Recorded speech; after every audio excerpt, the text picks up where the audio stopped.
Hey, what's going on, everybody? It's your boy Disbearity here, and I'm here to give you guys more Age 1-4 news from Rise from Ruin, y'all. So let's go ahead and take a look into the new Dead Diary on the tomes, y'all. This is Dead Diary 6. Last one was 55, we're at 56. Damn, I can count, right? But you know, though, as always, definitely consider liking and subscribing for more Age 1-4 news, because I love this game. This game, honestly, as I always say, it's better than Civilization 7. Maybe even 6, but alright, so greetings, combatants. My name is Lewis. He will show us the new tomes that will make the traversing the realms just a bit easier in the upcoming Rise from Ruin culture pack. So as you guys see, we have the tomes right here. Give you guys an idea what the tomes look like. Tome of Warband, which is the first tome here. This one here is a new tome, tier 1 tome that showcases a low mana, low magic tome for the more martial feel. It will help your units get stronger, recruit faster, and rally in combat quickly. So here with that, the Lieutenant is a tier 2 fighter unit specializing in supporting your other units and leading them to victory. Discern weakness targets an enemy unit, causing all units of that type to gain 2 standard defense and 2 standard resistance. For example, if there are 5 piglets in combat, targeting one of them will inflict these negative status effects on all 5. Wow, that's actually pretty nice. Then yeah, Lieutenant's Lead is a passive ability that allows the Lieutenant to lead, by example, strengthening allied unit when it attacks and granting boister defense and resistance if they enter defense mode. I like that. Oh yeah, that's my embodiment right there. That's me right there, y'all. Dead ass. Okay. I mean, we got a little bit of chunkiness on me, but you know, still, that's me. So, Bred for War is a minor transformation that grants your units plus 10 hit points. It also improves their moral or loss resistance in combat by 10%, plus an additional 10% for each adjacent friendly unit. This makes them tougher and more resilient, especially when fighting in formation. Other spells and also unlocks, you got Mentorship. This Empire bonus grants all heroes an army property that gives the unit with the lowest experience amount in the army a passive experience gain for each world turn. That's actually nice. That's nice. So if you have like a weaker unit in your army, you can bring them catch up, you know, basically. You have Training Regimen. When cast on a city, the strategic spell increases the city's draft gain by plus 40 as long as you sustain the spell. Ooh, that has to have a high cost for that. And then you have Commander's Call, a tactical spell that heals and grants morale to all friendly units in a 1 hex radius. So you all stick it together, that's it right there. So it grants some morale and also temporary HP. So that's pretty cool. So that it's probably not my favorite tome so far, but it's an interesting concept. Don't get me wrong. All right, so this one might be the tome that I'm actually the most interested in, because I like anything with like type of sand magic, you know, or whatnot. So like that's how like Total War Warhammer 3, I want them to add an Arabi, but they never do it. It makes me angry. But okay, anyways, though, besides the point. All right, so you got the second tome of this pack. It's called the Tome of Shifting Sands. This tome is all about sand terrain, spreading it and exploiting it. So as you see here, we have Dunestalkers, Desertification, Scorpion Venom Blades, Sandstorm, and then we have Summon Sand Scorpion. So within this tome here, you see our Sand Scorpion right here. To lead our Nature Materium Sand theme tome, what would better be than a giant Sand Scorpion? This unit is a tier 3 shield unit whose melee strikes ignore half the target's defenses. Its signature ability, debilitating, sorry, y'all, I can't read y'all, okay, is a full action stack that deals high damage and applies multiple stacks of weakness and poison to the target. Additionally, the Sand Scorpion possesses a Sand Shift passive, which grants it a free action variability when in sand provinces, allowing it to traverse the battlefield quickly and easily position itself to strike key targets with its debilitating steam.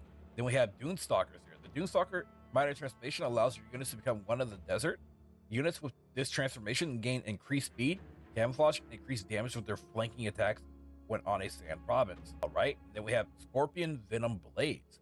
Enchant your melee units with deadly and debilitating poison of Sand Scorpion. This enchantment grants their melee strikes a chance to weakness and poison their targets and deal damage.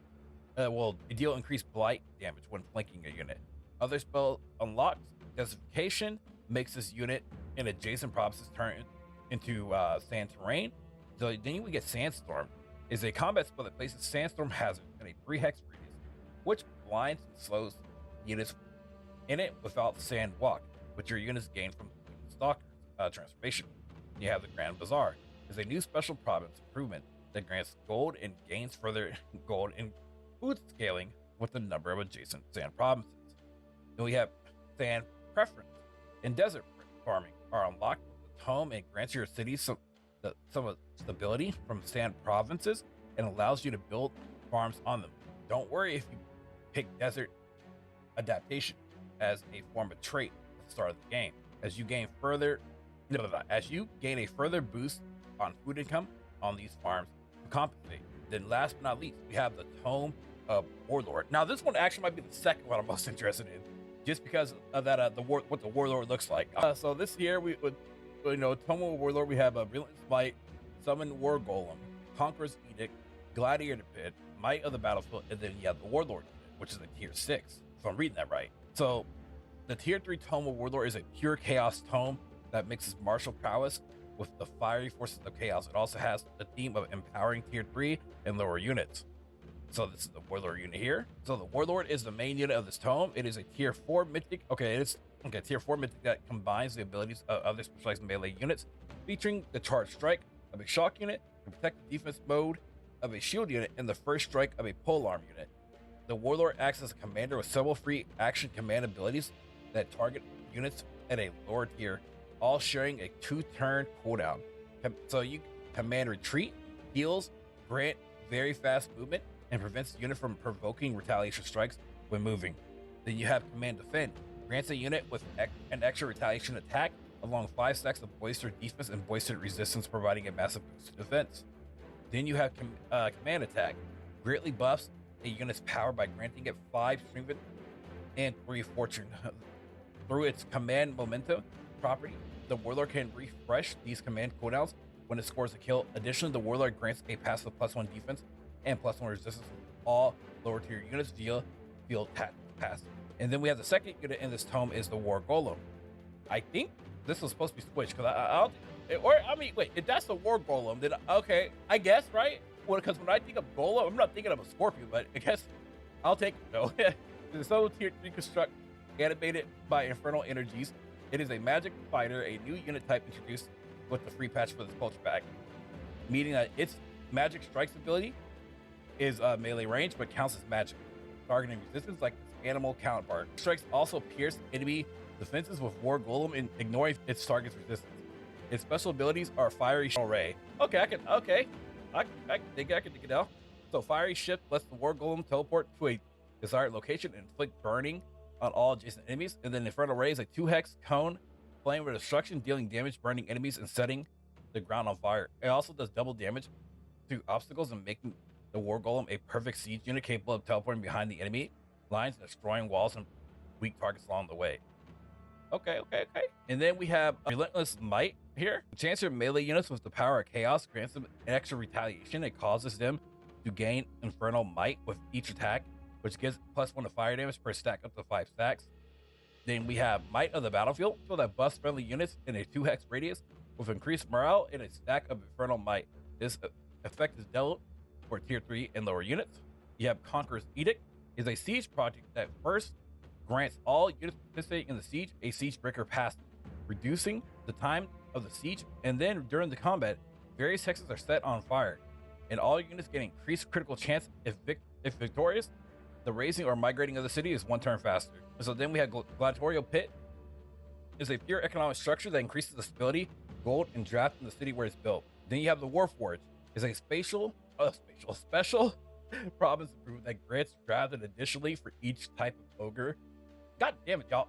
Or magical material, it grants extra draft and gold. Y'all, this hurt me, y'all. But anyways, so the Rise of the Ruin Culture Pack comes out in March 9th. I hope that you've seen what inspires. All right, so with that said, I'm gonna go ahead and rate that up because I like to see good old news when it comes to Age 1 to 4. It's a game I love to cherish and play. It's a great game, honestly. So if you guys enjoyed this video, as always, let me know what you guys think in the comment section below. How do y'all feel about the Rise of Ruin? Are you guys excited for it? Y'all ready for it? Let me know. Thank you guys for watching. Thank you guys for all your support that you give. Make sure you like and subscribe if y'all enjoyed. Peace out. Y'all have a good one.